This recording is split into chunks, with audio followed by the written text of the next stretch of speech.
E eu vou voltar aqui de novo à questão da experiência de vida, né? Da vivência que a gente tem para qualquer coisa, para a escrita ou qualquer outra coisa que seja, com certeza. na área das exatas. Porque se você não tem vivência, a sua relação com aquela coisa, ela é mecânica, ela é fria, ela não tem nada de humano. Ainda mais se você entrar para as exatas, porque exata é exata, né? Então, vou voltar de novo aqui. É teórica, né? É teórica, não. E é tudo comprovado. Se A, então B. Ponto. Agora, se A, então B, não funciona para um ser humano. Não, porque o ser humano, ele se A, então B, mas pode ter uma quantidade de mini letrinhas ali dentro, de espaço, de hiatos entre o A e B, porque eu sou humano. Então, eu não sou apenas se isso ou aquilo. Vou voltar aqui. A Wanda, quando esteve aqui e fez a fala dela, estou falando de vivência, de conhecimento, de saber as coisas. Mas saber não é um saber intelectualizado, não é um saber de olhar e muito menos de ouvir. É um saber de quem, como ela falou várias vezes, nasceu no Rio. Então ela fala, a fala dela, eu não sei quanto tempo deu, não sei se foi 40 minutos, não me recordo. Mas, olha, tanto eu não sei que para mim ficou muito pouco pela maravilha da fala. E eu estou falando mesmo porque foi maravilhoso. A Wanda, ela não fala, ela transborda como rio. Wanda é água, Wanda é chuva. Tem horas que Wanda é nuvem, aquela nuvem branca. Tem hora que é uma nuvem. Quando ela começa a falar daquela experiência, da vivência lá que teve com o pai, né? Eu vou ficar à vontade aqui, porque isso aqui é só um bate-papo e é verdade. E é verdade, precisa ser dito. Então, aqueles períodos, né, de chumbo da história brasileira, então ela é aquela nuvem, mas só que ela não chove descarga elétrica em cima de ninguém, ela chove poesia, ela chove liberdade. Agora, para que ela possa fazer isso, é porque ela viveu. Ela não apenas leu. Ler é importante, é fundamental. Com certeza. Mas ela viveu. Então, eu vou deixar aqui de novo. Eu vou publicar de novo, vou compartilhar mais uma vez. Mas, gente, olha só.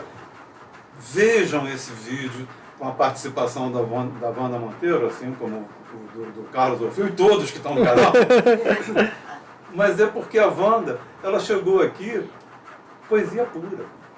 Com certeza. Então, quando eu digo isso, eu estou dizendo que não é uma pessoa que leu 800 livros. É porque ela viveu. E ouso até afirmar, e ela está aqui para me desmentir, se for o caso, que todos os livros que ela leu, parece que houve uma interação Wanda-livro. Como se fosse Wanda Rio, entendeu? Porque os livros chamam a gente. Claro, com certeza. E ela agora lá, no nosso momento café ali dentro, antes de vir para cá, ela estava dizendo de outras questões, que foi o padrinho. O padrinho Benedito Nunes. Benedito Nunes, que fez com que você se aproximasse de que tipo de literatura? De filosofia, né, da filosofia e, sobretudo, das ciências que trabalham a semiologia, a imagética, né? Então você vai vendo que tem conteúdo, mas o conteúdo não veio pura e simplesmente do fato de vou pegar esse livro e vou ler.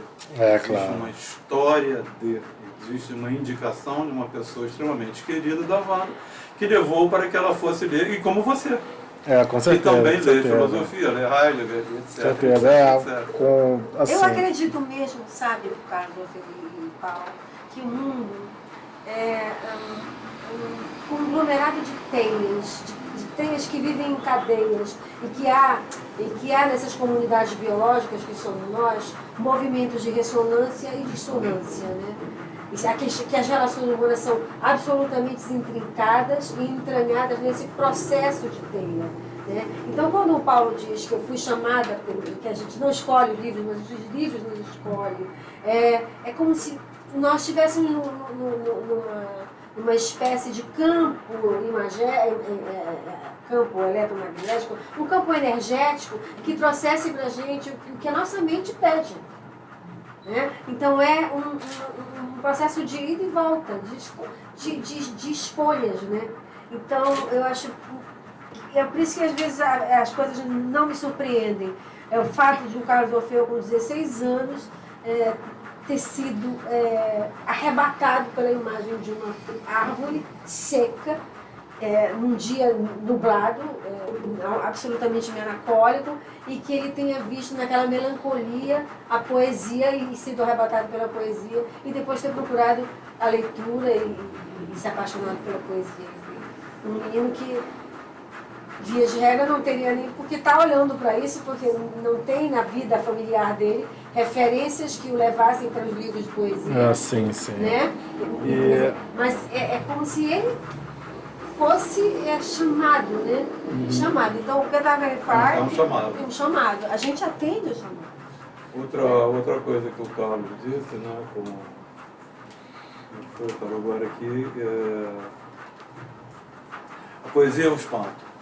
Com certeza, com certeza. Então, veja bem, quando você diz isso, eu me lembro imediatamente de um livro do Julián Marias, que é a História da Filosofia, que ele vai falar do princípio, do início da filosofia, que nasce da pergunta, o que é isso?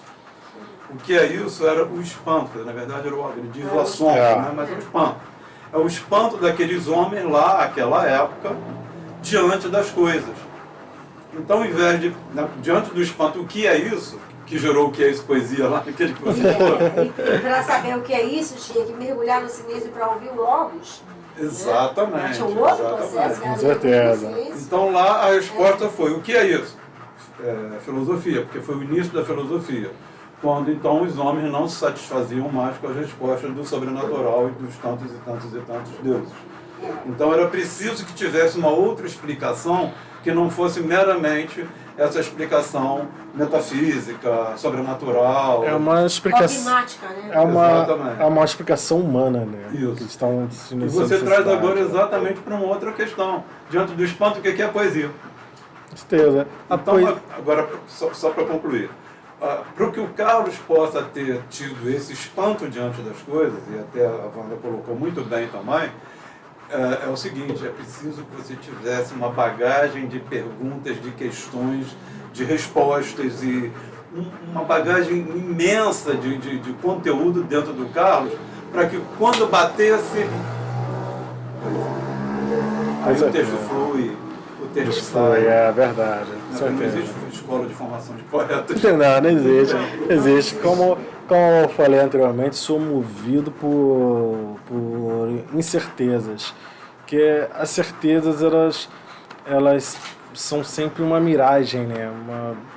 Elas podem até nos confortar de um certo modo por um tempo, mas elas dissolvem. E quando essas certezas se dissolvem, ficam uma coisa oca, que não serve para nada. Então eu sou movido pelas certezas, porque as incertezas, elas contêm uma voracidade de buscas, contêm dentro um horizonte que vamos nos adentrando cada vez mais a sempre renovar um desejo, porque o desejo é um ciclo que nunca se completa, é um ciclo incompletável. Vem um desejo, depois logo vem vindo outro desejo, assim vai vindo aos nossos caminhos, nossas buscas. Então eu sou movido pelas incertezas, pelo que eu vejo e leio, seja no caminho para o trabalho, seja, eu gosto muito de observar os rostos das pessoas, assim, fazer a leitura da fisionomia das pessoas. Eu tenho uma certa brincadeira nos ônibus, ver o que aquela pessoa ali que está fumando seu cigarro está pensando agora, o que ela viveu ali antes de estar ali fumando seu cigarro, está pensando em viver depois. E penso sempre, cada fisionomia tem a sua página que nós vamos lendo. Quando você pensa isso, você sai de si para viver aquela outra pele, para vestir aquela outra pele. Porque o que o Paulo falou é o seguinte, a poesia não comporta certezas. Com isso certeza. É fato. E a poesia tem esse desafio permanente, que é se contrapor a essa sacrossanta ordem dos signos para ressignificá-los. Mas para ressignificar os signos é preciso sabê-los, é preciso vivê-los. Com certeza. Né? E você é muito jovem, e às vezes a gente olha para a tua poesia e vê coisa de uma vivência para além da tua idade, muito madura, é como se coisas que não passam pela cabeça de que um jovem da tua idade tenha vivido. Como é que é isso?